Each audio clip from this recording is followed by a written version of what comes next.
¿no? Tener nuevos docentes, evaluar nuevos discursos, nuevas temáticas de interés, así que esperemos que sea un cuatrimestre.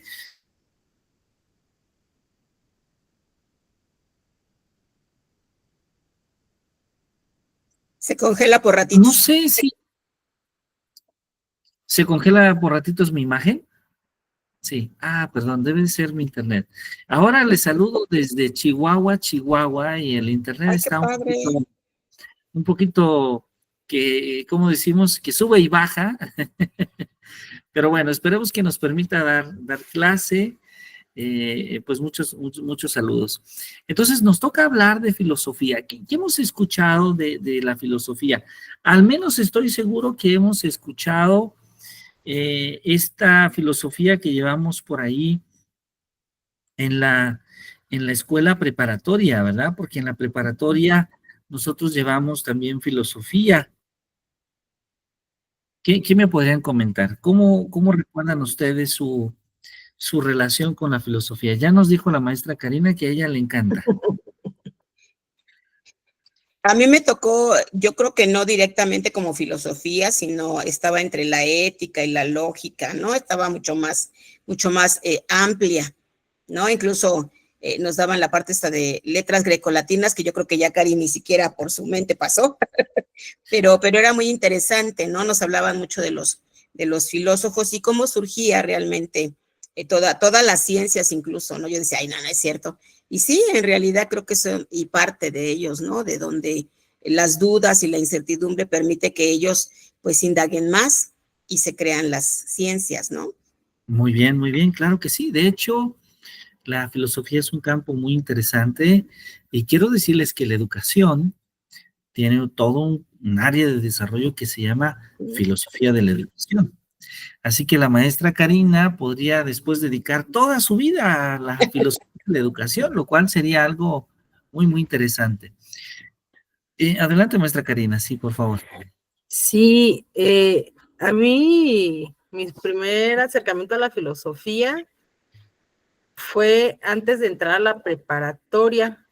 Uno de mis tíos me regaló un libro que se llama El mundo de Sofía. Está bastante digerible la lectura. Es una novela muy bonita y te va llevando en la historia de la filosofía en un trayecto de manera muy bonito. Pero también ya después en la preparatoria y en la normal me adentré ya más como con otro tipo de lecturas también de filosofía. Me gustaba mucho la lectura de los existencialistas, estuve leyendo por ahí El lobo estepario, también me gusta, por ejemplo, Un mundo feliz, 1984, que también tienen así como su tinte de filosofía existencialista, y pues Dostoyevsky también.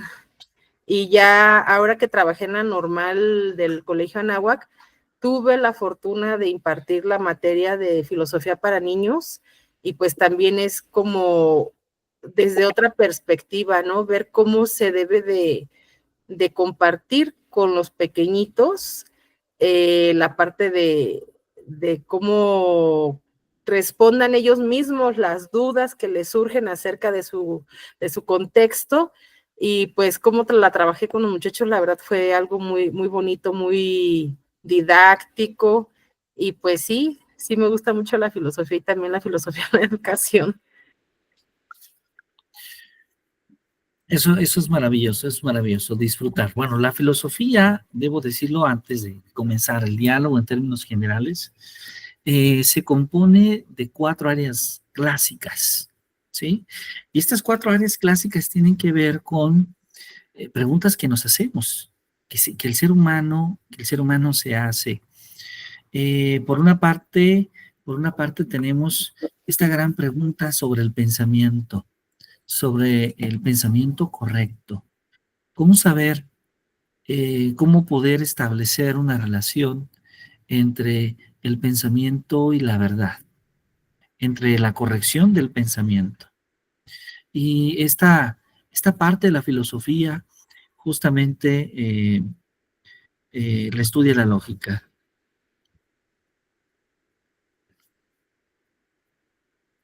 La estudia la lógica.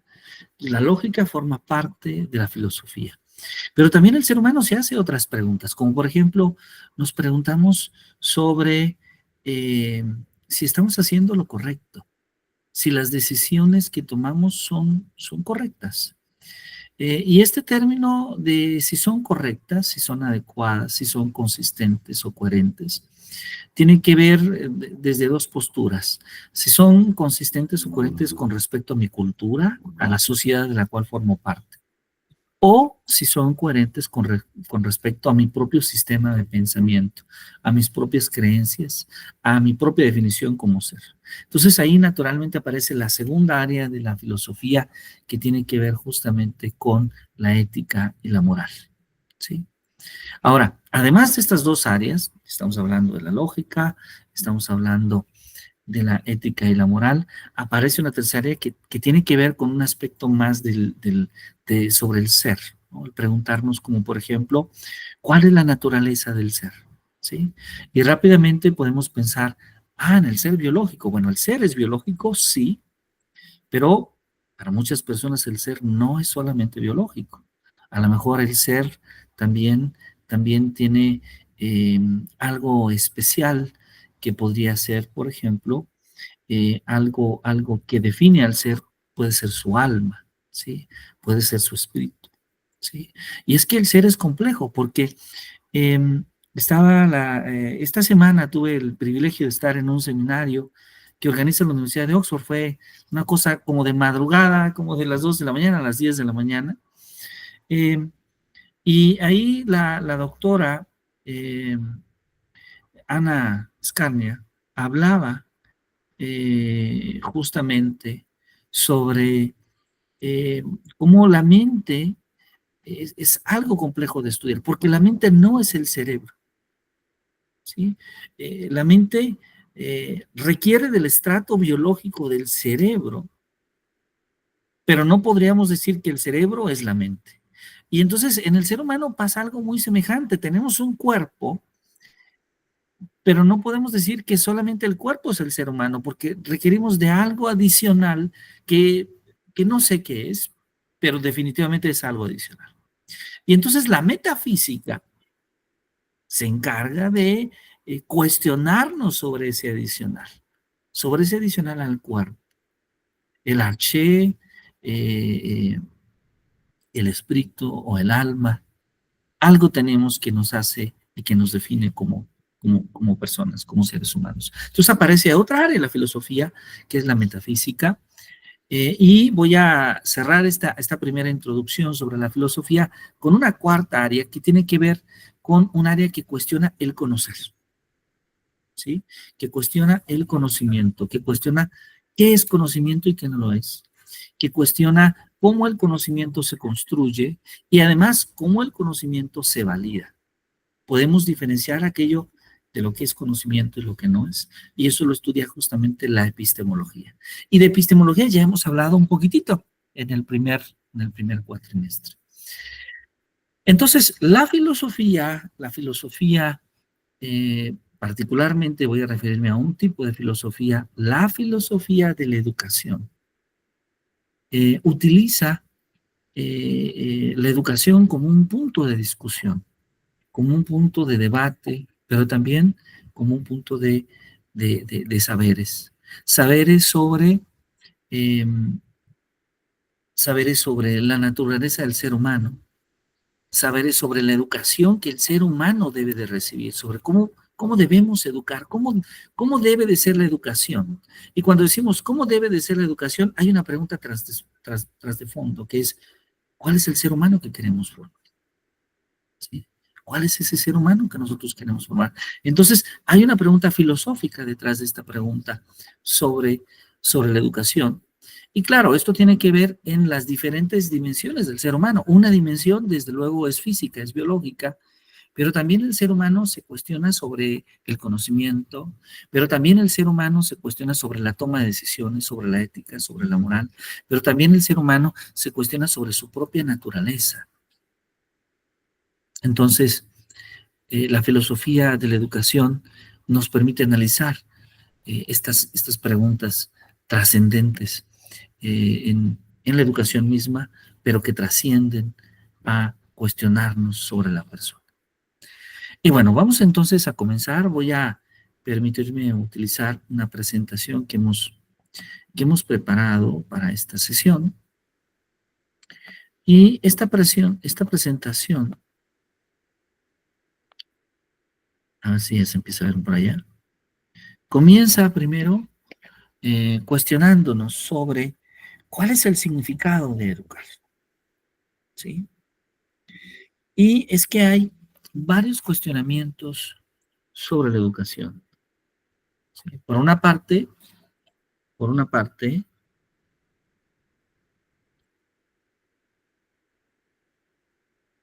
¿sí?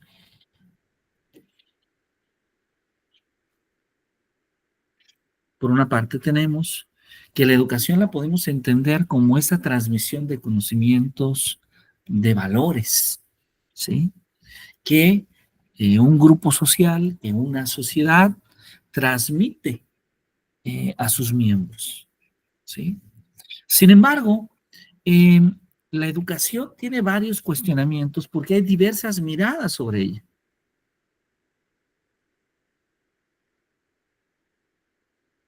¿sí? ¿Qué miradas tenemos?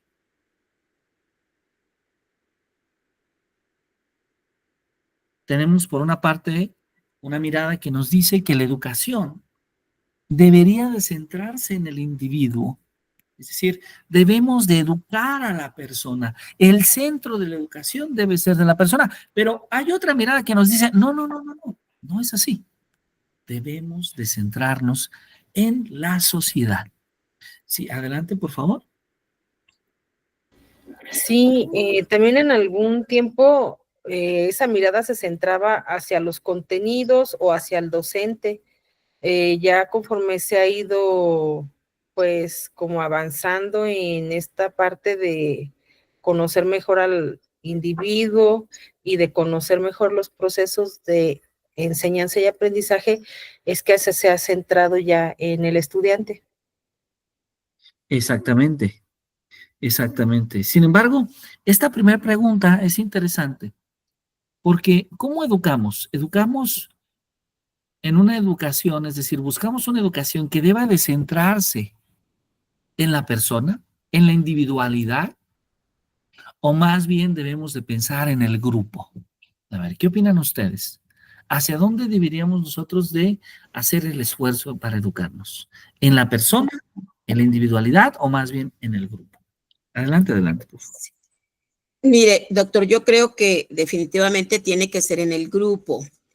A mí en esta ocasión me corresponde tener un grupo de primero y es muy interesante porque como son jóvenes que no hicieron examen, pues realmente se seleccionó por código postal. Y es impresionante porque tenemos una gama de jóvenes totalmente diferentes, ¿no? Entonces creo que, yo siempre he dicho que son como piedras en bruto, ¿no? A veces no me gusta esta palabra, pero creo que el trabajo del docente es irlos puliendo, es realmente a veces ponerse en los zapatos de ellos, pero son muchos profesores y nos rebasan, ¿no? Entonces ahorita que me está diciendo esto de centrarse en el alumno, híjole, yo la realmente diría en el grupo, porque no podemos trabajar con uno, son tan diversos y realmente yo creo que los resultados pues veremos con el paso del tiempo, ¿no? Pero es mucho, mucho realmente lo que se tiene que trabajar. Muy bien, entonces para usted debemos de centrarnos justamente en el grupo, ¿verdad? En la comunidad. Muy bien, muy interesante. Maestra Karina, adelante, por favor. Sí, también yo tengo una experiencia ahorita con mi grupo muy, muy bonita, porque tengo una niña que viene de Guerrero, una del Estado de México y otra de Oaxaca, y cada una tiene conocimiento y práctica verbal de su lengua madre. Entonces, justamente el primer proyecto que organicé con ellos en cuanto a la materia de lenguajes fue el libro cartonero en donde se recopilan palabras de las lenguas madre que se hablan en el país. Y pues imagínense qué bonito trabajo que la niña que es de aquí de Michoacán investigó ciertas palabras en purépecha, otra de las niñas en mazahua, otra en náhuatl, y ahorita se me olvidó un poquito el nombre de la lengua de la niña de Oaxaca, pero, o sea, en un grupo de 5 niños, porque son los que atiendo, tuve una variedad de 4 lenguas madre, entonces pienso que de ahí la importancia de ahora tomar en cuenta a la comunidad educativa por encima del individuo, porque eso nos lleva a enriquecer, como en el caso que les platico de este proyecto, lo rico que quedó el producto final. Muy bien, muy bien. Muchas gracias a ambas por su participación. Entonces, ambas coinciden que es mejor la noción de grupo. Ahora, esto nos lleva a una polémica. Y la polémica se da en que también se habla de la educación personalizada, también se habla de que la educación debe potencializar las habilidades, las actitudes que tiene cada persona. Y esto tiene una mirada, desde luego, desde la perspectiva personal, desde la perspectiva individual. Entonces, no es que haya una respuesta correcta, simplemente hay perspectivas distintas. ¿Sí? Muchas gracias. Ahora, para algunos hay autores que consideran que en realidad la influencia de la educación está sobrevaluada, así como lo escuchan. Seguramente los educadores no estamos tan de acuerdo con esta propuesta, pero es importante analizarla. Uno de ellos es, por ejemplo, Fontanel. Sí, Fontanel nos dice, bueno, ni la buena educación hace el carácter, ni la mala lo destruye. Es decir, pareciera que la educación no tiene un efecto en el cambio de actitud, en el cambio de la persona. Esto para este autor. Sin embargo, desde luego, no todos los autores son coincidentes, ¿sí? Porque nosotros podemos pensar en otros autores que asumen, por ejemplo, la idea de que todos los hombres, todas las mujeres, nacen iguales y con actitudes iguales. Solo la educación hace la diferencia, ¿sí? Entonces, ahí tenemos una mirada evidentemente distinta a la anterior. Entonces, ¿qué entendemos por educar? Si nosotros buscamos el término educar en el diccionario de la Real Academia de la Lengua, lo que vamos a tener es que educar es desarrollar, es perfeccionar las facultades individuales y morales de la persona, ¿sí? Educar, que proviene justamente de la palabra latina ducere, educaré, educeré, y que en general la podemos traducir como guiar o como conducir. Inclusive, la doctora Ana María Pérez Romero en alguno de sus escritos nos habla de que es educar en nuestras culturas mesoamericanas, particularmente en la cultura azteca, representa enseñar a vivir, representa en darles a los hijos corazón y rostro, en darles una templanza, una voluntad, una pasión, y también el darles rostro, que significa darles identidad. Entonces, educar representa enseñar para la vida. Un término que, por cierto, está resurgiendo en estos últimos días en una muy, pero muy reciente propuesta que tiene la Secretaría de Educación Pública en la educación para toda la vida. Ahora, si nos vamos a algunos escritores en el campo educativo, hay varias perspectivas. Por ejemplo, la de Benjamin Bloom, que aparece en esta imagen en la parte superior, y que nos dice que educar permite desarrollar características que permiten a las personas vivir eficazmente en una sociedad compleja. Entonces, queremos vivir mejor. La educación es un camino para hacerlo. Por otro lado, Kauman, un escritor argentino, Kauman lo que nos dice es que educar es contribuir a alcanzar la dignidad humana donde esa dignidad no existe. O en su caso, incrementarla donde su presencia es parcial, ¿sí? Kauman evidentemente nos habla del impacto que tiene la educación en las personas.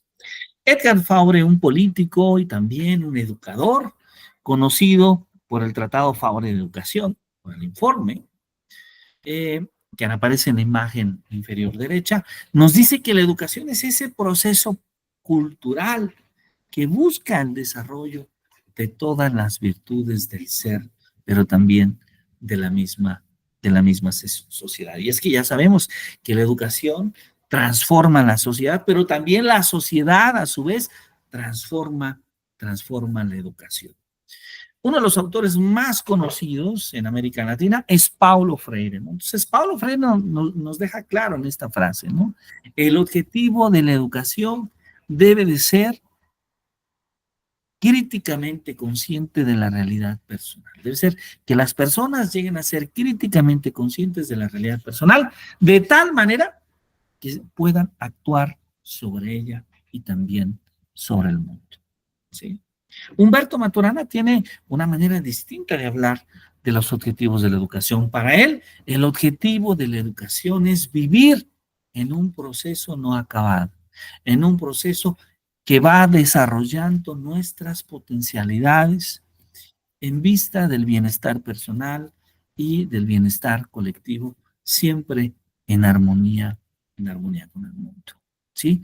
Humberto Maturana también nos dice entonces que la educación es enseñarle a la persona a cómo moverse en un mundo a través de ir conociendo ese mundo, ¿no? Entonces, bueno, aquí tenemos otras dos miradas muy interesantes, muy interesantes sobre la educación. Y hablando sobre educación, pues tendríamos que hablar de esta mirada de Paulo Freire o de esta mirada de muchos escritores que tienen una perspectiva crítica, ¿sí? La educación crítica, la pedagogía crítica, en la cual aparece Paulo Freire y en la cual nos dice que todos debemos de intervenir en la realidad y además podemos transformar esa realidad. No solo eso, una base para poder hacer esa transformación es la capacidad de dialogar con el otro, es la capacidad de hacer consciente al otro de la realidad que vive y de cómo puede el otro, cómo puede la persona transformarla. Entonces, la esencia de la educación se convierte en una práctica de la libertad, en una práctica de tener la posibilidad de liberarnos del otro, en una posibilidad de liberarnos de la ideología, de liberarnos de la creencia que generalmente domina al ser humano y a su pensamiento. Esa es la labor de la educación. Y esto nosotros lo podemos ver patente en muchos personajes. Uno de ellos, de los más representativos, que seguramente me hace recordar a un curso que la maestra Karina dio, ¿se acuerda de pensamiento educativo latinoamericano? Y uno de Sí, muy ellos, interesante. justamente Simón Rodríguez, ¿sí? Simón Rodríguez, quien ve, quien toma como base el desarrollo de una escuela popular, lo que hoy en día llamamos la escuela pública, en la que todos los ciudadanos puedan estudiar y en la que se enseña y se defiende el uso de las tierras agrícolas para los americanos. Simón Rodríguez hace esta gran vinculación entre la educación y el trabajo, pero también está pensando un Estado que no es solamente una única visión de Estado, está pensando un Estado que tiene una visión plurinacional, es decir, que son muchos estados en un Estado donde a través de las diferentes culturas, a través de las diferentes sociedades, podemos decir que vivimos en distintos países, pero a la vez en un mismo país. Simón Rodríguez en Sociedades Americanas, este texto que aparece en la imagen de 1828, nos dice entonces que la escuela debe ser un espacio donde estudien las niñas y los niños. Debe ser un espacio donde los hombres aprendan a respetar a las mujeres, pero también donde las mujeres pierdan el miedo a los hombres. Insiste, y esto es algo muy valioso, se debe dar instrucción a las mujeres, ¿sí?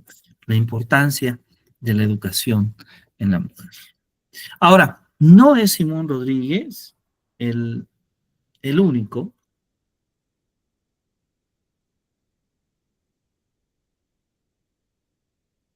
¿sí? El único que hace una reflexión de este tipo.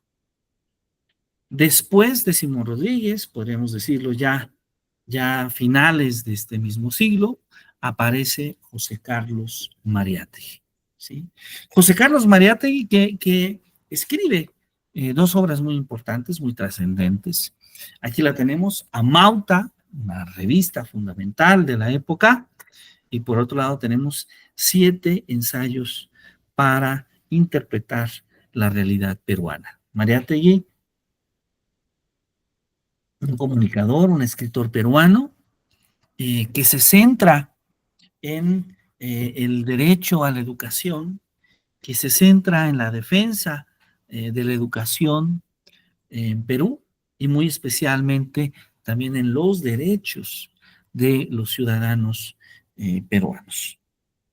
Mariátegui nos dice entonces que se debería de construir una nación con una mirada inclusiva, ¿sí? Y para él, vean, aquí uno de los aspectos más importantes que él publica en Amauta y que nos muestra la esencia de esta mirada crítica de la educación, ¿sí? Para él, discutir el discurso pedagógico también es discutir los derechos de los indígenas. Ahí está. Darnos cuenta que la educación va más allá de la simple aprehensión de conceptos, la simple idea de leer y escribir. ¿Por qué? Porque una vez que el ser humano aprende, que el ser humano escribe, que el ser humano lee, también puede defender sus derechos. En esta obra, 7 ensayos eh, eh, de interpretación de la realidad peruana, hace una crítica a la educación nacional, una educación que en ese entonces buscaba alfabetizar, pero que esa alfabetización no tenía un espíritu nacional. Más bien buscaba continuar la idea de la colonización que imponía derechos a las clases altas y nuevamente las clases bajas abusadas por las clases altas. En este sentido es que él dice que alfabetizar no es educar, ¿sí? La educación, la educación debe entonces construir un ser humano pensante, un ser humano sensible, un ser humano crítico. Y vean qué interesante, la crisis de aquella época, esa crisis en la sociedad, también era una crisis en los valores, en la economía, en la cultura y en la educación. Entonces podemos darnos cuenta que esas crisis que se vivieron en aquella época en el Perú del siglo XIX es una crisis muy semejante a la que vivimos hoy en día los países latinoamericanos. Latinoamérica en ese sentido no ha cambiado lo suficiente. ¿Vamos bien hasta aquí? Maestras, ¿alguna duda, alguna pregunta? Todo bien, doctor, gracias. Todo bien, ok. Bueno, vamos a apoyarnos un poquito en un material audiovisual que tenemos aquí a la mano. Así las personas descansan un poco de mi voz, pero además hay cosas muy, muy interesantes que ver justamente en este tipo de materiales. Un momento, por favor.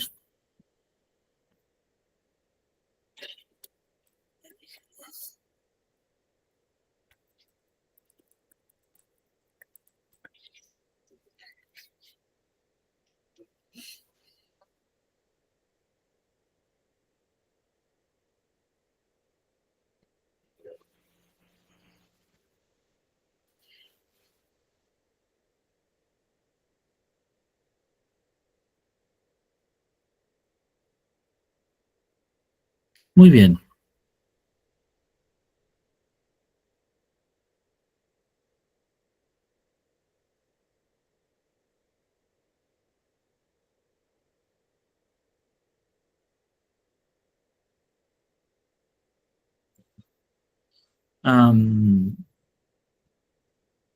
Vamos entonces a ver si nos funciona esta traducción,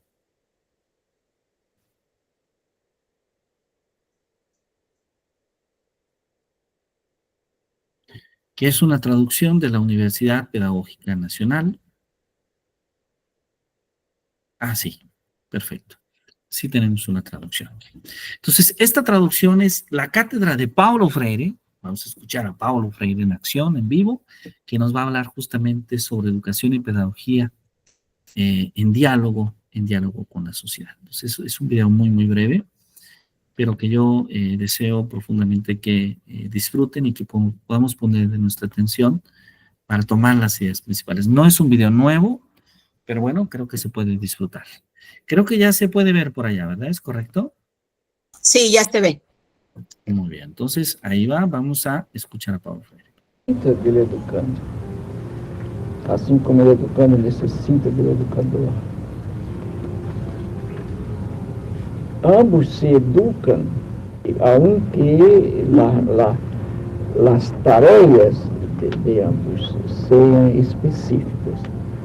El educador no es igual al educando, como yo dije por la mañana. El educador tiene que educar, el profesor tiene que enseñar y el educando tiene que aprender, ¿no? La cuestión es saber cómo se dan estas relaciones de tal manera que es una práctica democrática. Los invitamos a que nos acompañen en el viaje de hoy a buscar algunas respuestas a los siguientes interrogantes. ¿Quién fue Paulo Freire y cuáles fueron sus aportes al desarrollo de la alfabetización de adultos, la educación y la pedagogía en América Latina? ¿Qué vigencia tiene su obra? ¿Cómo hacer para evitar que su legado se desvanezca?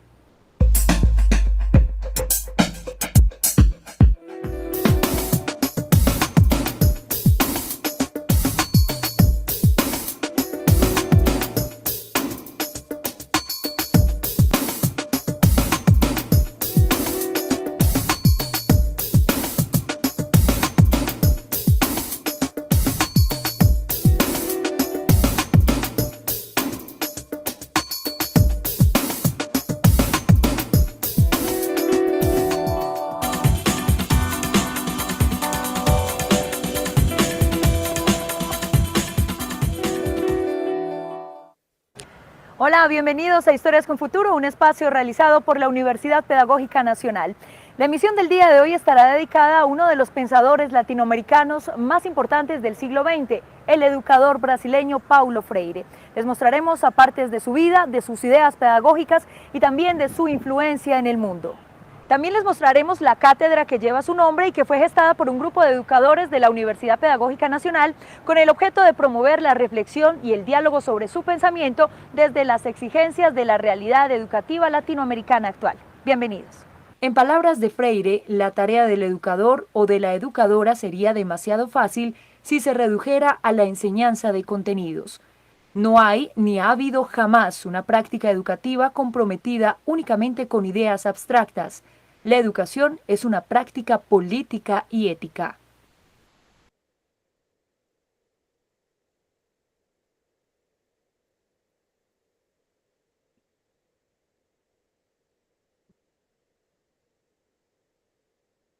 Paulo Freire nació en Recife, Brasil, el 19 de septiembre de 1921. En sus primeros años de vida presenció y compartió la pobreza y el hambre que sufrieron muchos de sus compatriotas durante la Gran Depresión de 1929. Esta experiencia fue decisiva en su deseo de trabajar por los menos favorecidos y contribuyó a estructurar gran parte de su pensamiento pedagógico. Freire estudió Derecho en la Universidad de Recife a la vez que trabajaba como profesor de secundaria. En 1946 fue nombrado director del Departamento de Educación y Cultura del Servicio Social en el estado de Pernambuco. Su trabajo se llevó a cabo principalmente en comunidades pobres en las que las personas no sabían leer ni escribir. Este escenario le permitió comenzar a construir un método pedagógico alternativo para alfabetizar a las poblaciones más vulnerables y permitirles participar en las decisiones políticas del país. Porque Freire encuentra que hay una emergencia del sujeto popular en función de los regímenes desarrollistas, populistas y nacionalistas de mediados del siglo, pero que esa presencia como masa en la vida política del Brasil está acompañada de una gran inexperiencia democrática heredada de marcas culturales propias de lo que él llama el mandonismo, lo que sería una cultura autoritaria introyectada en el oprimido. Y por lo tanto, el proceso de participación democrática puede ser inauténtico o es necesario que sea educado en la perspectiva de una participación democrática. Freire va a situar que no basta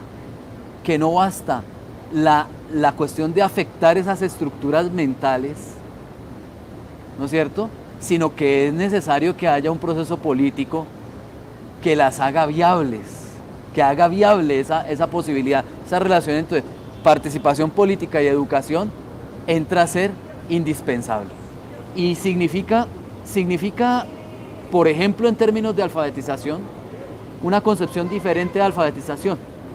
Freire no se inventa la alfabetización de adultos, pero sí la desmitifica y la amplía en relación con lo que tiene que ver con el proceso de alfabetización política, que es simultáneo al de alfabetización lingüística o de la escritura. El trabajo fundamental en relación con la educación es que ésta sea liberadora y es que supere la relación entre el educador y educando como una relación de dominación y se ponga en una relación de liberación, que es una alternancia de posibilidades. Es decir, que el educador se deje educar, ¿cierto? Y que el educando pueda ser también educador. En 1961, Freire fue nombrado director del Departamento de Extensión Cultural de la Universidad de Recife y en 1962 tuvo la primera gran oportunidad de llevar a la práctica sus teorías pedagógicas con trabajadores y campesinos. Isso lhe preocupava muito, não só pelaquele momento de uma pessoa não ser considerada cidadão porque não sabia assinar seu nome, não podia votar, não podia ter acesso aos meios informais e formais de comunicação e que se tornava, vamos dizer, entre aspas, párias da sociedade. Esto lo llevó a plantear como principios básicos de su propuesta pedagógica la lectura crítica de la realidad, el diálogo y la toma de conciencia de las capacidades de los sujetos para transformar su mundo.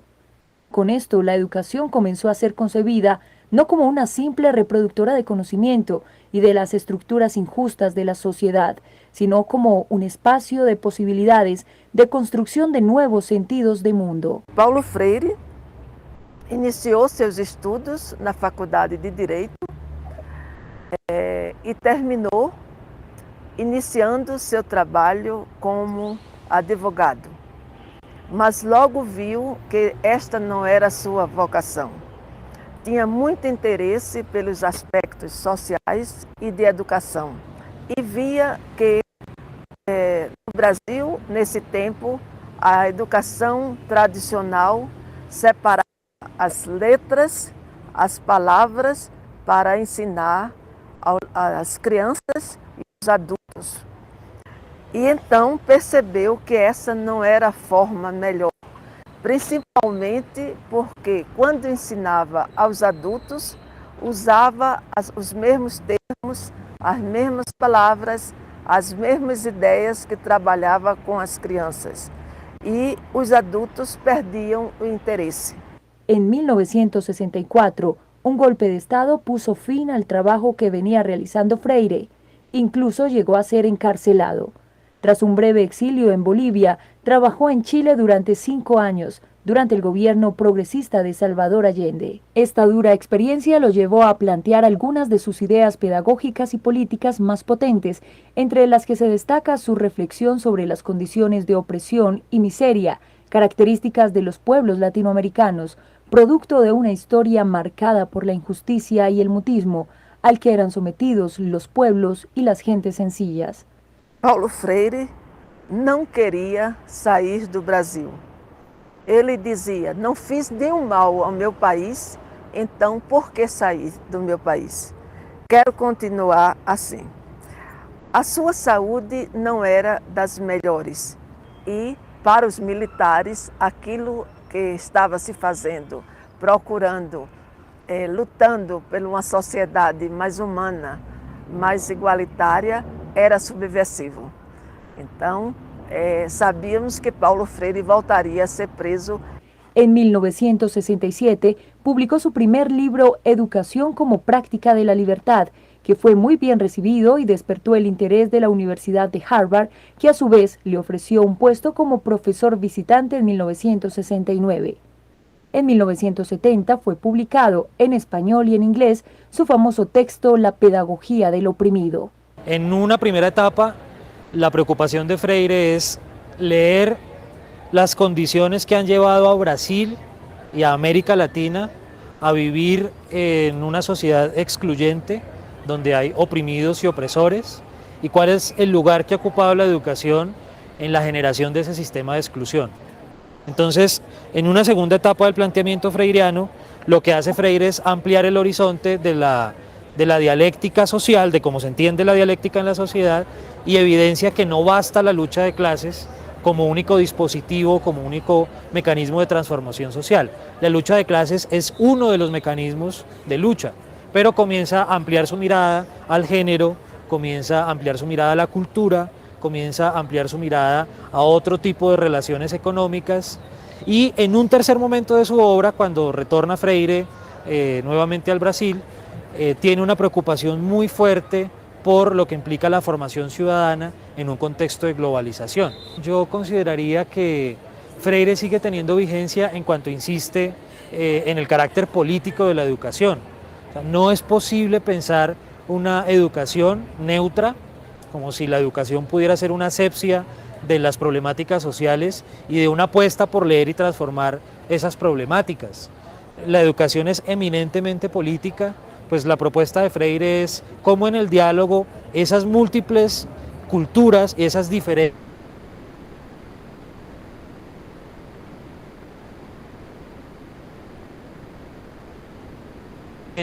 una sociedad más dialógica, una sociedad más justa. Ya regresamos con Historias con Futuro. En Fortnite, un lag puede costar.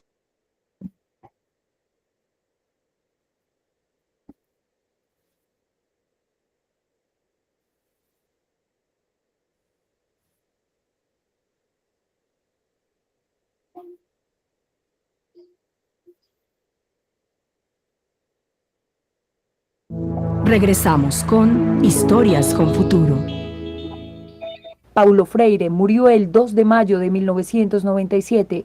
Un año después de su deceso, la maestría en Educación Comunitaria de la Universidad Pedagógica llevó a cabo un homenaje al educador brasileño, y en el 2000 la institución realizó un acto académico con especialistas en su obra. En el año 2000, con un grupo de profesores de la maestría en educación comunitaria y de estudiantes de la misma, decidimos generar algunas actividades pues, en homenaje a Freire. Realizamos en esa ocasión un panel, un periódico mural, y empezamos a circular algunos materiales de Freire.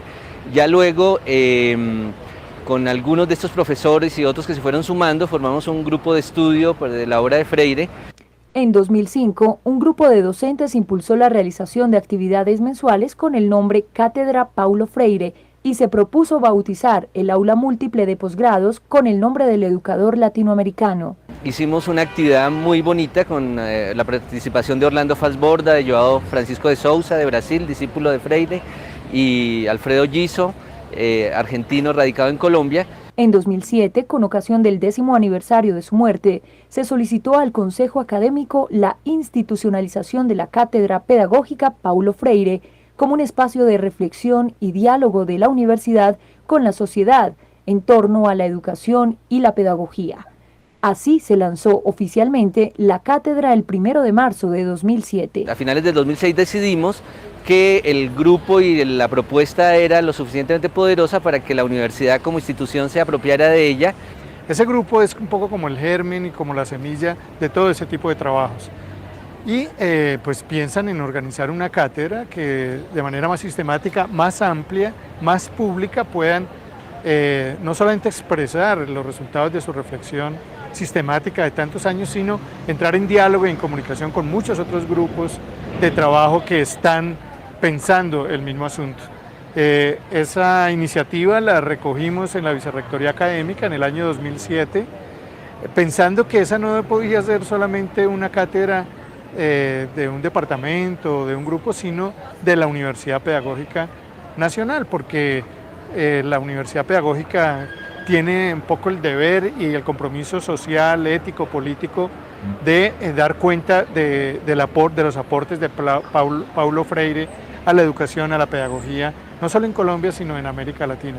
Y ya la cátedra nació formalmente como un espacio para reflexionar y dialogar, no solamente sobre la obra de Freire y su perspectiva pedagógica, sino también sobre el país, la sociedad de América Latina, desde una perspectiva de pensamiento crítico y educación pues comprometida con la transformación social. La cátedra Paulo Freire tuvo una gran acogida en la Universidad Pedagógica y en la comunidad académica latinoamericana. Asimismo, participan diversos actores procedentes de colegios de Bogotá, de otras universidades y de organizaciones sociales. Desde su inauguración, se han realizado 20 encuentros con invitados nacionales e internacionales, en los que participan cerca de 150 personas por sesión. Creo que la cátedra es un espacio para traer discursos críticos de la realidad latinoamericana y colombiana. Creo que por acá han pasado muchos personajes muy importantes del pensamiento latinoamericano, no solamente colombianos, sino chilenos, mexicanos. La escuela freiriana fue una respuesta intelectual, anímica, a la imposición autoritaria, a su ejemplo como una persona íntegra que supo imaginar, crear con ideas y vivir su vida de acuerdo con esas expresiones superestructurales. Una vida íntegra, coherente. Y es el ejemplo que en Colombia nosotros podemos recoger en cualquier momento y presentar como educadores. Considero que estos espacios que abre la Universidad Pedagógica Nacional para que tanto estudiantes como profesores, no solo de la universidad sino de otras universidades, se acerquen y compartan un espacio donde se intercambian ideas acerca del pensamiento de Paulo Freire. Todo esto va representando un avance en lo que la universidad quiere, que es abrir un poco más el conocimiento. La cátedra es un espacio de diálogo. Nos salimos del aula de clase, en donde hay como un escenario formal de construcción del conocimiento, un escenario con una relación de poder que a veces permite o no permite, y nos venimos a un espacio en donde no hay ninguna relación mediada más que por el interés y el conocimiento. Entonces es un espacio de diálogo distinto a los que se pueden hacer en otros momentos en la universidad y que son absolutamente vitales. En el caso de la educación popular, en cambio, la instancia que observa y la instancia que hace vuelven a reunirse. La educación popular es una investigación-acción, un observarse que produce realidad. Nadie es el mismo después de una conversación de autoanálisis. La intervención no es posterior a ese análisis, sino es directamente ella un intervenirse. Los jóvenes que hablan de sexualidad, por ejemplo, en un taller de educación popular, no lo hace para que otros extraigan de ahí información y diseñen una política de educación sexual que les intervenga. Su propio hablar, lo que no podían hablar, sino en grosería o en dibujos o como habla torcida, es la intervención misma. Investigarse es cambiarse. Sino que se está apostando al mercado como una lógica de resolución de los problemas sociales. Y ese es evidentemente un despropósito, pero que tiene sin duda alguna una gran influencia en la economía, no solo en la economía, tiene una gran influencia en el cómo pensamos. Está muy vinculado a este predominio de esta apuesta al mercado, las formas de pensamiento práctico, instrumental, las reformas curriculares, la poda de los programas en la escuela básica, lo que está ocurriendo con los posgrados en este momento, lo que está pasando con la maestría y con los doctorados. Estamos viviendo una situación de autoengaño profundo. La cátedra continúa con sus actividades en 2008. La temática propuesta para este año es la relación entre pedagogía y política, uno de los aspectos centrales del pensamiento de Paulo Freire.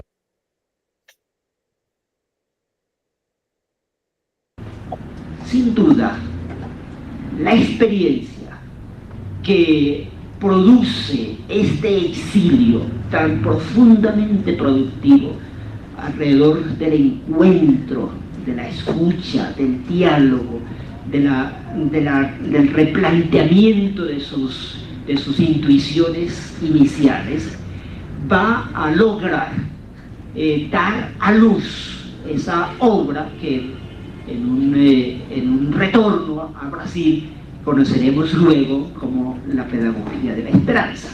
Recientemente se llevó a cabo una cátedra especial que contó con una numerosa asistencia de docentes, estudiantes y de muchas otras personas interesadas en el tema. El pasado 14 de agosto se realizó la conferencia Política y Educación en el Pensamiento Pedagógico Contemporáneo. Esa relación entre pedagogía y política ha cambiado, fundamentalmente porque ha cambiado el capitalismo y los modos de hacer política hoy. Y allí entonces está la pregunta por los retos que tiene la pedagogía.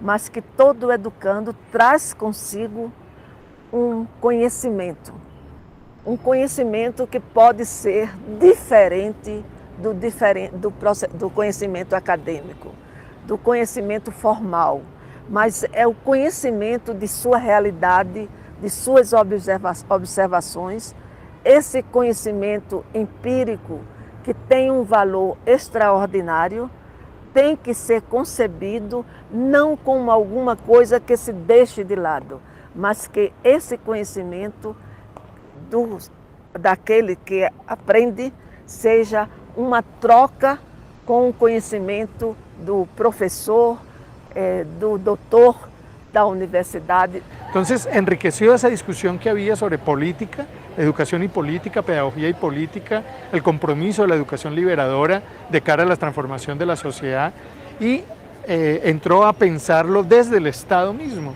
como más que una crítica al Estado había que transformar las políticas del Estado. En eso fue muy propositivo y yo creo que la cátedra ha aportado a eso y eso es lo que creemos hoy que Paulo Freire es un pensador universal, no solamente porque es válido para, digamos, la educación en Occidente, sino porque está pensando más allá de las alternativas que fueron durante un tiempo alternativas marginales y hoy están en el centro del debate sobre la educación en sentido más amplio y en términos pedagógicos, en términos del aula, en términos del trabajo del maestro, pero también en términos macro de la política educativa. Para evitar dedicarnos solamente a consumir ideas y comenzar a crearlas, es necesario abrir espacios de debate y construir escenarios académicos en los cuales se pueda discutir las diferentes problemáticas sociales. Esa es la única forma de entender el mundo que nos rodea y poder hacer propuestas concretas para mejorarlo. De aquí la importancia de la cátedra Paulo Freire para profundizar en la relación entre pedagogía y el tipo de sociedad que decidimos construir. Ya regresamos con Historias con Futuro.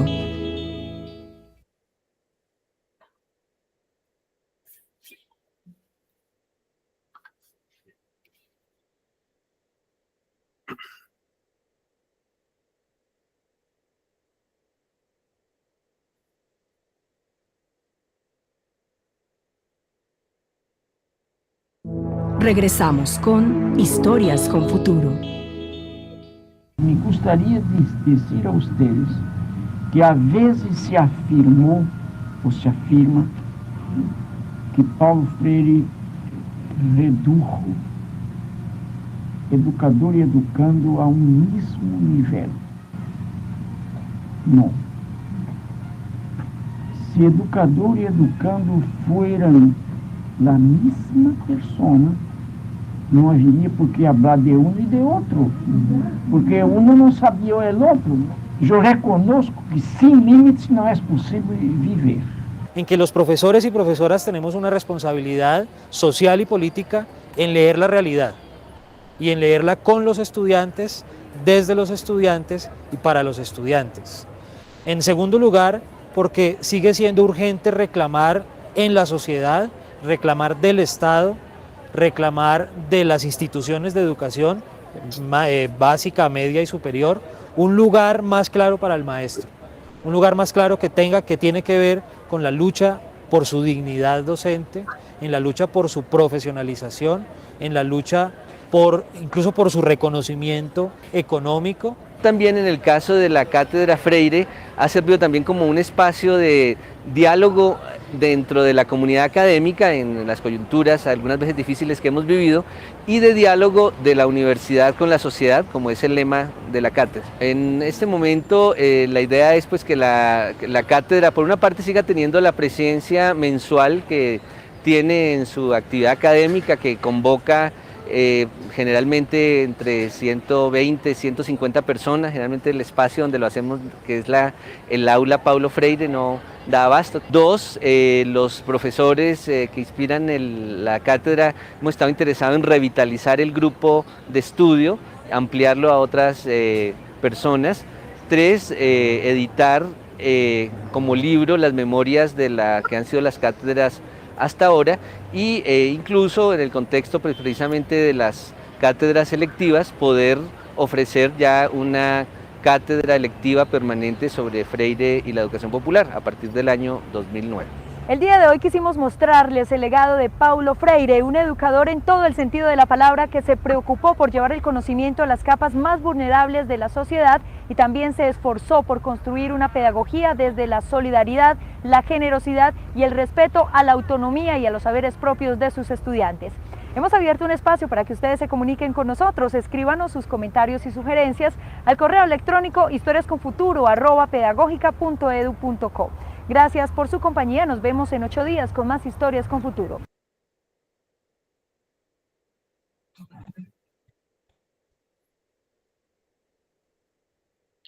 Muy bien, bueno, espero que hayan disfrutado de este video donde se nos habla un poco de Paulo Freire, un poco en tono de los comentarios que estuvimos haciendo antes, porque estábamos hablando un poco de las teorías críticas. Y claro que si hablamos de pedagogía crítica, un personaje fundamental, sobre todo en este siglo pasado, y todavía contemporáneo, es desde luego Paulo Freire, ¿no? ¿Qué les parece? ¿Qué opinión les merece este video? ¿Qué aprendizaje nos llevamos de escuchar un poco sobre la vida de Paulo Freire? Adelante, por favor. Bueno, a mí me parece que, como siempre, en nuestro país se reconoce más el trabajo que hacen otros investigadores desde su propio país, cuando son marginados, cuando no se les quiere tomar en cuenta, y que realmente resalta mucho a la gente que es la que menos tiene, ¿no? Pero que realmente se quiere superar y que hay gente brillantísima. Entonces, creo que el que tenga la posibilidad de una universidad que es básicamente educadora, ¿no? Con normalistas, creo que vale la pena su reconocimiento y qué bueno que esto ha sido y ha ido trascendiendo a través del tiempo y que ahora, ¿no? Tengan la posibilidad de hacer estos libros, ¿no? Con los testimonios que permitan ver el avance, ¿no? Que se ha tenido a través del tiempo y que yo creo que ha tenido, pues ahora sí que frutos con docentes que hoy la practican, ¿no? Claro que sí. Bueno, debo mencionar que es la Universidad Pedagógica Nacional de Colombia. Esta es la universidad que ha organizado esta actividad y que, bueno, nos regala este documental donde se habla parte del pensamiento de Paulo Freire. Muy interesante el poder hablar del desarrollo de esta conciencia libertadora, que es lo que busca de alguna manera la educación, el poder emancipar al educando, darle ese poder, esa participación, esa mirada crítica sobre la realidad que enfrenta, y no solamente una mirada, sino que pueda contar con las herramientas para poder transformar la realidad que vive. Esa es justamente la visión de Paulo Freire, y es también una visión que se ampara en una corriente filosófica, porque finalmente el respaldo que tiene esta pedagogía crítica son las teorías críticas que aparecen en la filosofía social, en la sociología. Maestra Karina, adelante, por favor. Sí, doctor, y lo importante es que, por ejemplo, ahora, pues dentro del marco de la nueva escuela mexicana, se está buscando también que se trabaje de esta manera. No va a ser fácil ni va a ser inmediato el cambio, porque pues apenas van unos pocos años, apenas estamos familiarizándonos con el modelo educativo, no con la teoría, sino con el modelo educativo, y es difícil desarraigar costumbres de enseñanza anteriores. A mí me gusta mucho esta parte de la pedagogía sin crueldad. He tenido la fortuna de formarme en instituciones en donde, pues a mí me han acompañado de esa manera gentil. Entonces, ahora con mis alumnos yo también evito la pedagogía de la crueldad, ¿verdad? Y a mí me ha funcionado muy bien. A mí me preguntan, porque casi siempre tengo chicas ahí acompañándome o chicos que van y observan el trabajo en mi aula o de practicantes, o ahora que estuve siendo pues asesora de prácticas, que cómo le hago yo para tenerle tanto paciencia tanto a los muchachos como a los niños, pero pienso que si los veo desde la perspectiva de que ellos también tienen un contexto, una historia que les genera emociones y que esas emociones repercuten en sus áreas de aprendizaje y los valoro como quienes son, un ser pues peculiar, con ciertas características, entonces ellos se sienten vistos y se sienten amados en el aula y en consecuencia responden. Sí, porque yo no soy de ser regañona, ni gritona, ni nada de eso. Solamente cuando me toca la guardia, sí, de repente les echo ahí un gritillo porque están en el recreo y tienen que escucharme, ¿verdad? Porque si les hablo despacito como suelo hablar, no me oyen. Pero esa es como la parte que a mí me gusta mucho de la filosofía de Paulo Freire, o sea, ve al otro de frente, descubre lo que tiene dentro, dale el valor real que tiene y así interactúa desde el valor del otro, el valor tuyo, y los resultados pues son muy, muy, muy diferentes. Muy bien, muchas gracias, muchas gracias. Maestra Rocío, adelante, por favor. Claro que sí. Fíjate que, doctor, a mí me crea una verdadera incertidumbre, ¿no? Como decía la maestra, hemos visto ya el paso de diferentes modelos educativos y hoy nos toca el de la nueva escuela mexicana, ¿no?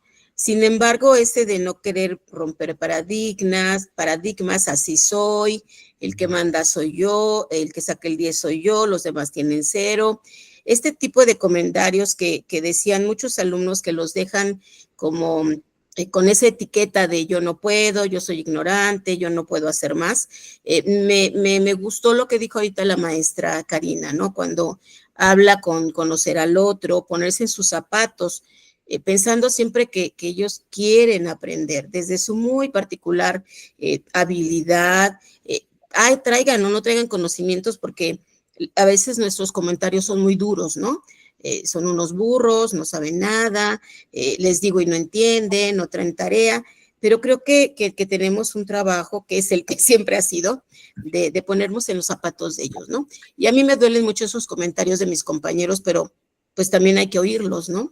Y hay que reservarse, porque entrarías en una polémica si les dices estás mal, no lo hagas así. Creo que si nos vamos transformando, podemos hacer esos cambios, ¿no?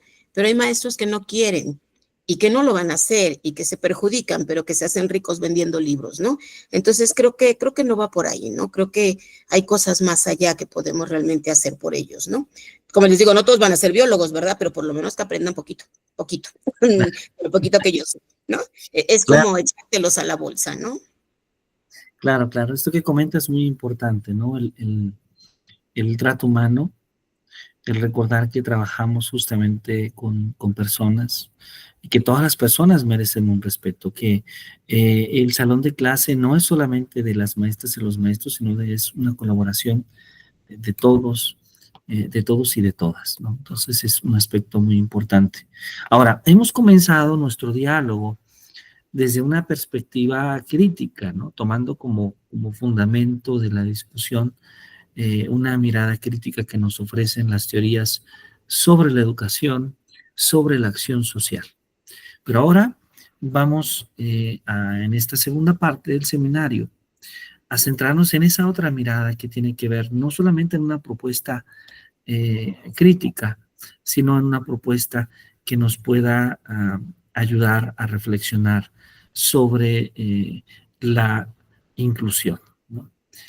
Voy a referirme entonces a hablar de la educación, pero con una mirada más que nos permita observar la evidente necesidad que tenemos de una educación inclusiva. A ver, entonces voy a permitirme proyectar nuevamente por acá. Y esta mirada a la que hacemos ahora referencia tiene que ver en algo que el doctor Carlos Vargas ha manifestado. Carlos Vargas, director de formación docente en la UNESCO, ha comentado en algunos seminarios. Primero, entender dos conceptos que son fundamentales y que hoy en día no podríamos entender la educación contemporánea sin hablar de equidad, ¿sí? De esa educación para todas las personas que tienen la misma importancia. Esta es la definición de equidad, ¿no? La educación para todas las personas que tienen la misma importancia.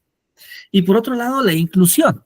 La inclusión entendido como ese proceso para poder superar las barreras que limitan el acceso, la participación y el logro de los estudiantes. Entonces, hoy en día encontramos en la escuela factores que no permiten desarrollar la inclusión y la equidad. Esto hace entonces ver la necesidad de una educación inclusiva. Una educación inclusiva que pueda atender directamente a disminuir, si es que no a abatir, estos factores de exclusión. Pero ¿cuáles son estos factores de exclusión a los que estamos haciendo referencia? Por ejemplo, el género, ¿sí? El género es un factor de exclusión. El pensar, a pesar, veamos, hemos leído, hemos comentado que a principios del siglo XIX, Simón Rodríguez, y después a finales del siglo XIX y principios del siglo XX, José Carlos Mariátegui hablaban de la importancia de que la educación fuera para todos los continentales, que la educación fuera para los hombres y para las mujeres. Y a pesar de eso, a pesar de hablar de 2 siglos atrás, todavía en nuestra sociedad el género sigue siendo un factor de exclusión. Todavía en nuestra sociedad es factor de exclusión el ser mujer. Es factor de exclusión el tener una sexualidad distinta, ¿sí? Es decir, es factor de exclusión pertenecer a un género que sea distinto al de ser hombre o al de mujer, ¿sí? Y entonces sigue siendo castigada aquella persona que desarrolla un género o una sexualidad distinta a la que socialmente es aceptada.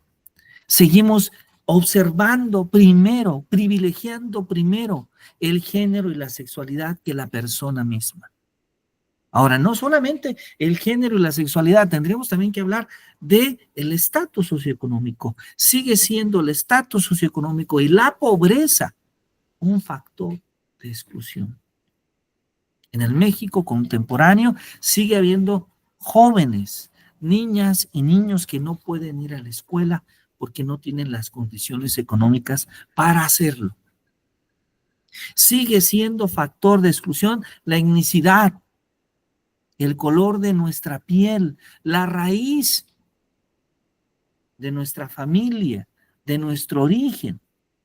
Sigue siendo un factor de exclusión. Sigue habiendo personas que provienen de los pueblos originarios, que tienen menos posibilidades, de educarse. Y además de la etnicidad, tendremos que agregar la ruralidad.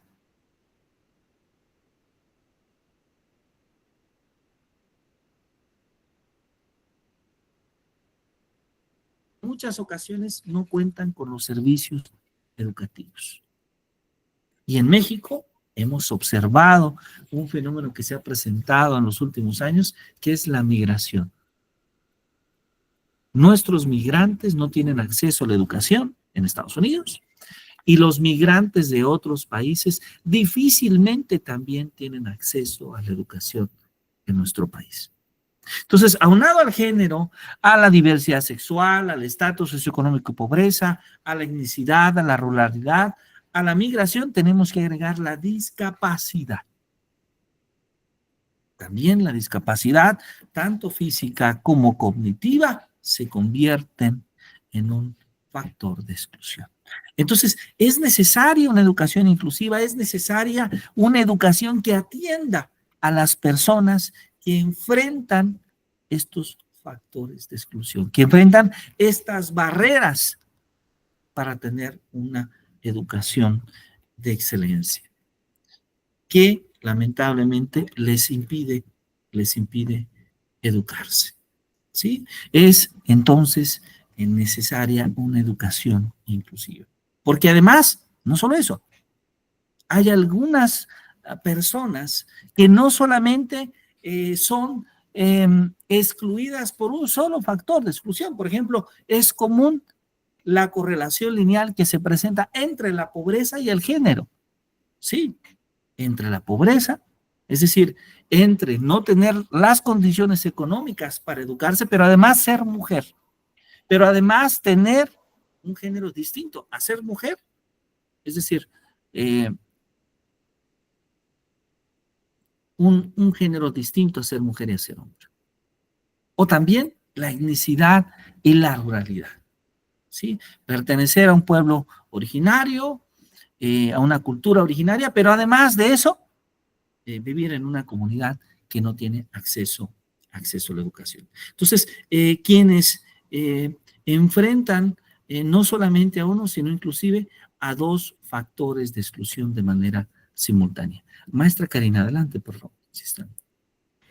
Sí, precisamente, ahorita que estaba leyendo cada uno de los factores, pues en la escuela en la que trabajamos ahorita tenemos, la verdad, muy poquitos niños, pero tenemos una amplia diversidad de alumnos, porque tenemos algunos niños que tienen labio leporino, tenemos algunos niños que tienen cuestiones de estrabismo, tenemos muchos niños que tienen dificultades para el aprendizaje, pues de lo básico, de lo de la lectoescritura. No son situaciones neurológicas, sin embargo, pues sí son situaciones de aprendizaje que se están trabajando con ellos. Pues hace poquito egresó de ahí mi niña y ya ve usted, a usted sí le he platicado, no sé a la maestra Rocío, pero mi niña tiene una situación de mutismo selectivo. Entonces, pues tenemos niños de etnias, tenemos niños de ruralidad, tenemos niños que van de la periferia de la ciudad y la escuela está ubicada en el centro. Entonces, a mí me hace sentir muy orgullosa el trabajar ahí, porque aparte de todo tengo la fortuna también de que la mayoría de mis compañeros tienen estudios de posgrado. Son gente que estudia por amor a la educación, por el gusto de poder atender nosotros a todos estos niños con los casos que nos llegan a las aulas. Hemos tenido niños con autismo también, que los hemos atendido, y pues no tenemos USAER, no tenemos una central de USAER en la escuela, ni tenemos muchos apoyos. Hasta este año llegaron unas chicas del IMSED de Psicología Educativa, van a estar en mi salón, y el año pasado llegó una chica de la Facultad de Psicología, pero llegaron a la escuela porque son exalumnas de la escuela. Entonces, con ese amor de regresarle algo social y moralmente a su escuela, nos están apoyando de manera gratuita. Y pues me hace sentir bien poder estar en un centro de trabajo donde estamos dejando a un lado todos esos prejuicios que llevan justamente a la exclusión de los estudiantes. Y pienso que es un paso pequeño probablemente, pero pues para los niños que están recibiendo la educación, el buen trato, y que aparte es como si estuvieran como en escuelitas particulares para ellos, porque atendemos entre 5 y 8 estudiantes en cada grupo, pues han ido avanzando muy bien. No sé si les platiqué yo el año pasado, los niños que tengo ahorita son de cuarto. El año pasado me dediqué a ellos completamente todo el ciclo escolar a enseñarles lectoescritura, porque no leían, no escribían, no conocían los números, ni siquiera el número 100. Y ahorita yo me siento muy contenta de que como ya afianzaron lectoescritura, estamos empezando a trabajar proyectos que tienen que ver con lo que ya son sus contenidos de cuarto año. Incluso el miércoles pasado les dejé en el fin de semana largo que me prepararon una exposición de algunos héroes de la independencia, y el producto que llevaron al aula, tan bonitas las cartulinas y el empeño que pusieron para poder explicar y todo eso, y ahí es donde me doy cuenta que cada cosa que nosotros como docentes estudiamos, nos acercamos a profesionalizarnos más, sí se ve reflejada en el resultado de aprendizaje de ellos si lo aplicamos con ética y con amor. Claro, claro, así es. Esto que usted comenta es muy cierto. No estoy seguro en aquello que decía Platón plenamente cuando él hacía referencia al hecho de que la educación, el conocimiento, desarrollaba una virtud en el ser humano. Y la virtud a la que él se refería es a la justicia y a la libertad. No estoy seguro que todo ser humano, al conocer, desarrolle esta virtud, pero sí hay muchos casos, como usted nos mencionó ahora, en el que podríamos decir que Platón acertó parcialmente, porque sí podemos observar cómo la educación transforma la vida de las personas y muchas veces hace que las personas puedan ser mucho más sensibles a lo que vive el otro. Y ese es un gran valor que va más allá, inclusive, de los propios conocimientos o las habilidades que la persona puede tener. Muchas gracias, maestros. Muy bien, ahora vamos a ir cerrando la idea porque hemos hablado de teorías críticas, hemos hablado de inclusión, y entonces la pregunta es, ¿cuál es la relación que hay entre la filosofía y la educación? Bueno, vamos a tratar parcialmente, porque creo que cada sesión va a cambiar esto un poco. Vamos a tratar de ir respondiendo un poco cuál es esa relación a la que estamos haciendo referencia. Y bueno, voy a tomar como base una idea de Bernard Lonergan, de este filósofo canadiense, pero también de este educador canadiense. Y nos dice, bueno, la filosofía es una reflexión sobre la situación humana. Es un pensar fundamental sobre la situación humana. Y la educación es el medio para transformar la sociedad humana. Entonces Lonergan nos dice, en consecuencia, la filosofía es un componente reflexivo y la educación es un componente activo en el último nivel de reflexión y acción en la vida humana. Es decir, esta relación entre la educación y la filosofía es multifacética, ¿sí? Ambas disciplinas buscan el conocimiento. Ambas disciplinas, ambos campos del saber, buscan la comprensión del mundo. Ambas disciplinas buscan la formación del ser humano. Pero podríamos decir que la filosofía proporciona los fundamentos teóricos y epistemológicos para la educación. Es decir, las corrientes filosóficas, ya hemos hablado en alguna vez en el programa de doctorado del idealismo, del realismo, del pragmatismo, del existencialismo, estas corrientes filosóficas influyen en la concepción de lo que es la educación, sobre cuáles son los fines de la educación y sobre cómo debe de llevarse a cabo la educación. Entonces, la filosofía de la educación se encarga justamente de reflexionar sobre los valores, sobre los principios, sobre los propósitos de la educación, pero también se encarga de poder analizar críticamente las teorías y las prácticas educativas. Bueno, esto entonces nos lleva a decir que la filosofía ayuda a definir los objetivos y los ideales de la educación. Y la filosofía busca entonces responder preguntas fundamentales, como por ejemplo, ¿qué tipo de ser humano queremos formar? ¿Cuáles son los valores que debemos de transmitir? ¿Cuál es el papel que juega la educación en la sociedad? Y claro, distintas filosofías proponen distintas visiones del ser humano y también de la sociedad.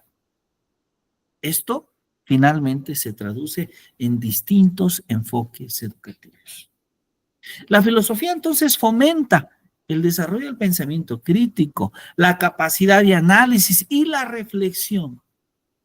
Y estas habilidades, el pensamiento crítico, el análisis y la reflexión, son esenciales para el aprendizaje y también para la formación de ciudadanos autónomos y responsables. Entonces, la educación filosófica, tratando de cerrar, invita a cuestionarnos sobre las ideas preconcebidas que tenemos. ¿Y cómo nos cuestionamos? Al examinar los argumentos y también al buscar, al contribuir a construir un pensamiento propio. Termino con esta frase que me parece muy bonita. La filosofía proporciona el marco teórico y los valores que guían la educación, mientras que la educación es el medio para transmitir y desarrollar el conocimiento y la sabiduría filosófica. Bueno, pues ahí tenemos entonces una primera mirada, una primera introducción a esta relación entre la educación y la filosofía, que bueno, con esta sesión comenzamos. Voy a compartirles un material para leer justamente de Bernard Lonergan para ir profundizando en el análisis de esta relación. Y bueno, no sé si alguien tenga alguna pregunta, alguna duda de lo que hemos platicado el día de hoy. Yo nada más quisiera decirle si nos puede regalar en texto la frase que nos dijo ahorita para el cierre, porque está, la verdad, muy, muy bonita. Claro que sí, con mucho gusto. La filosofía sí es esta, ¿verdad? Proporciona el marco teórico. Muy bien, vamos. Sí, doctor, gracias. Vamos con mucho gusto.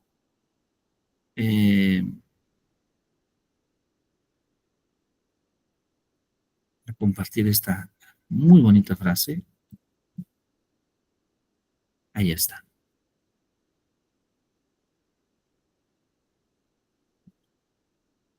Ahí está, perfecto.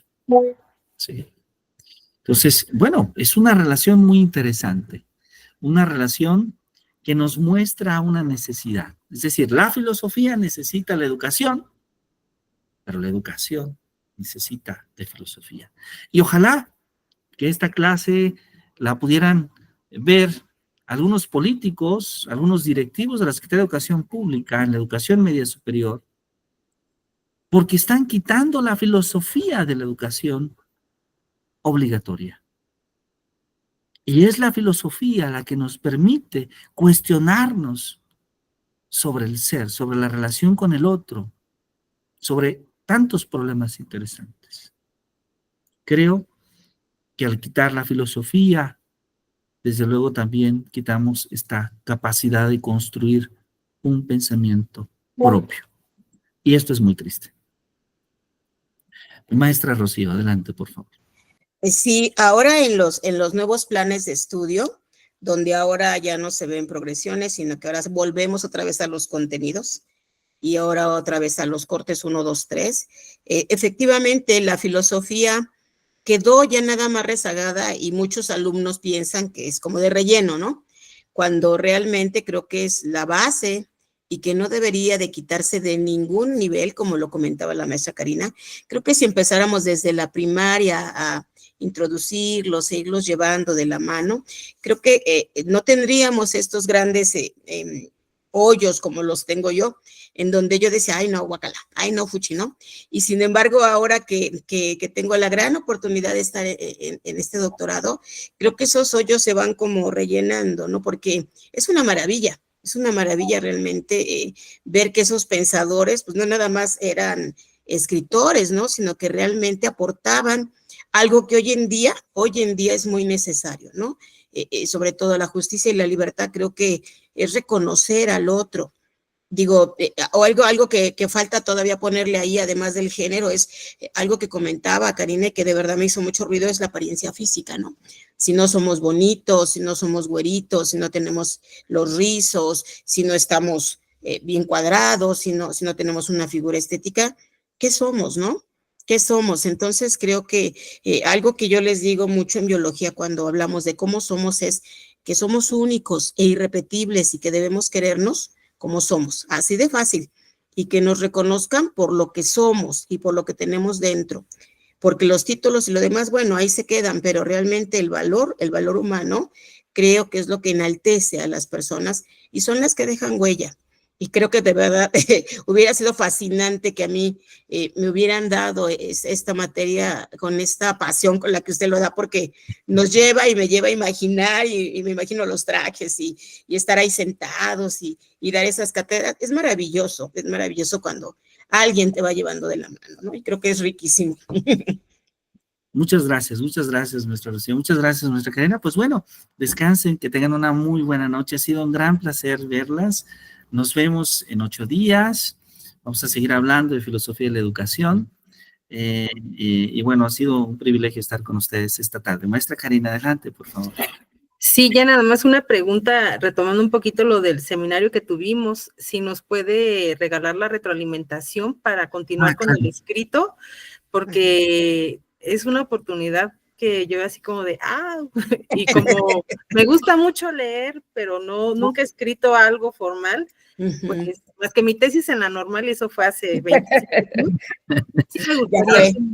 Claro que sí. Yo me comprometo ahora en la semana. Quiero decirle que he estado un poco atrasado porque me vine acá a Chihuahua al Congreso de Investigación en Educación Normal. Nos invitaron a dar una conferencia en la Secretaría de Educación Pública. Es muy bonito, pero la verdad es que el desgaste físico ha sido un poquito cansado. Estamos en un lugar y luego al otro. Y luego eso, el viaje le quita a uno como mucho tiempo. Pierdes mucho tiempo de traslado, ya no tiene la oportunidad uno de avanzar más en los pendientes. Pero desde lunes a primera hora estaré en casa, su casa, y tendré esa gran oportunidad de empezar a leer y avanzar con los pendientes. Y me comprometo que en la semana por ahí compartimos con mucho gusto unos comentarios. Sí, ya nada más, doctor, para terminar, ya no quitarle más tiempo. En este caso particular de que mandemos el escrito y en él haya una serie de cambios que se puedan realizar, nos daría esa oportunidad. Bueno, yo que apenas me estoy empapando de esta nueva experiencia, porque sí he escrito, ¿no? Y me entran muchas dudas, entonces yo digo, lo mando y bueno, que me retroalimenten para ir ordenando esas ideas, ¿no? Yo le puse pasado, presente y futuro en la educación, ¿no? Pero desde mi perspectiva, ¿no? De lo que yo he vivido a lo largo de mi experiencia docente, ¿no? Entonces creo que me interesó mucho lo que decían muchos de ustedes, ¿no? Qué tantas experiencias podemos transmitirles, ¿no? Claro, claro que sí. Sí, de hecho la idea de la retroalimentación es con el objetivo de hacer algunas modificaciones en caso de que fuera necesario y después pasar a la edición. La verdad es que estamos haciendo un esfuerzo como comunidad, porque yo sé que es un esfuerzo de los profesores, de los editores, de los estudiantes, sobre todo los estudiantes.